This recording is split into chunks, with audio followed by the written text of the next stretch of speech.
So this is my 2001 Chevy Astro van. I got it at the beginning of the summer with 100,000 miles on it. I've been living in it for about 2 months now. And come on in, I'll show you what I did to the inside.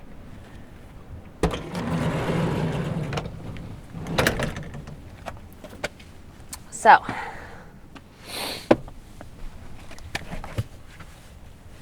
here's the setup when it's in a living room kind of mode. For power, I have this Zero Yeti.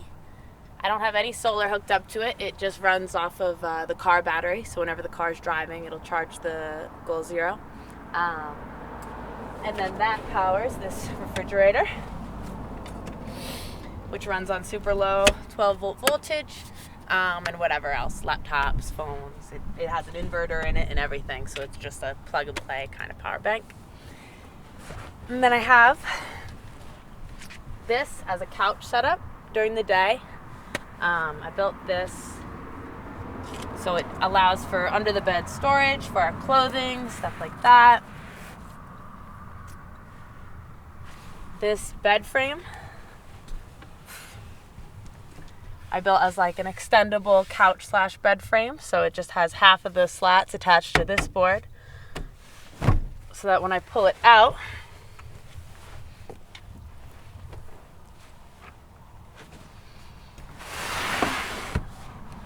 this trifold memory foam mattress can turn the whole van into a bed.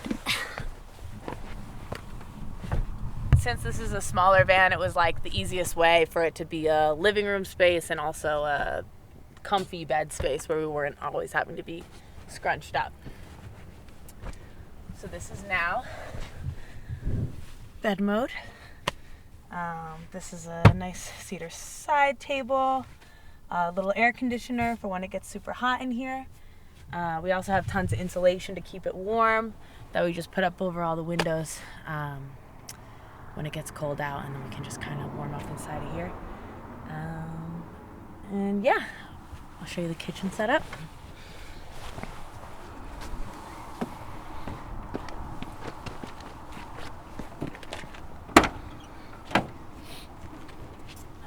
So,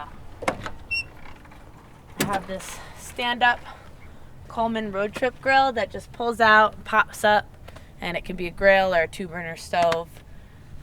And then this is a 32-inch drawer for organizing all the groceries, food, and such. It was kind of the easiest way to utilize this space in an organized way. It was just to have it pull out like that. And yeah, I just recently pulled off this door cover so that I could utilize this space inside the door. Soon maybe I'll put some like wood paneling over it to make it look a little bit nicer, but it just added a lot more storage. We've got some extra storage space up here just for camping equipment, etc. Stuff that we don't use as often because it's kind of like a deeper kind of push space. And then yeah, everything else, I mean, this nice carpet and this plush ceiling came with the van already, so I just kept it. And it has these little side pockets. Eventually maybe I'll rip these out and build more efficient kind of side storage, because right now there's kind of limited space that it allows you to put stuff, but for now it's an okay amount of stuff, and we have most of the storage is just underneath the bed and up here. And yeah, it's small, but it works. The car cost around $4,000. Everything that I built into it, which is pretty much just the bed frame and this kitchen side thing, came like under $4,700, including the price of the car. So it was like $500 for the build, $600 for the build, including like this mattress cost a little bit of money.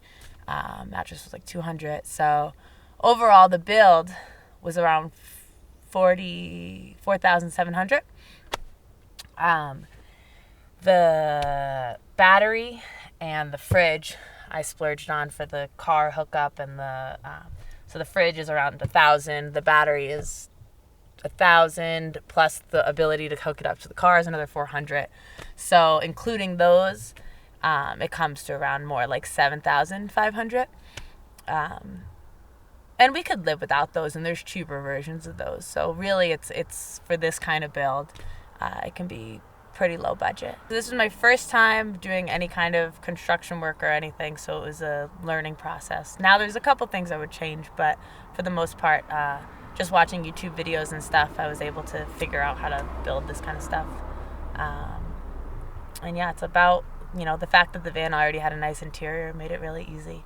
Didn't have to do any kind of flooring or ceiling work, just the bed frame and the kitchen, and that's made it a much better thing to live in than just a regular van.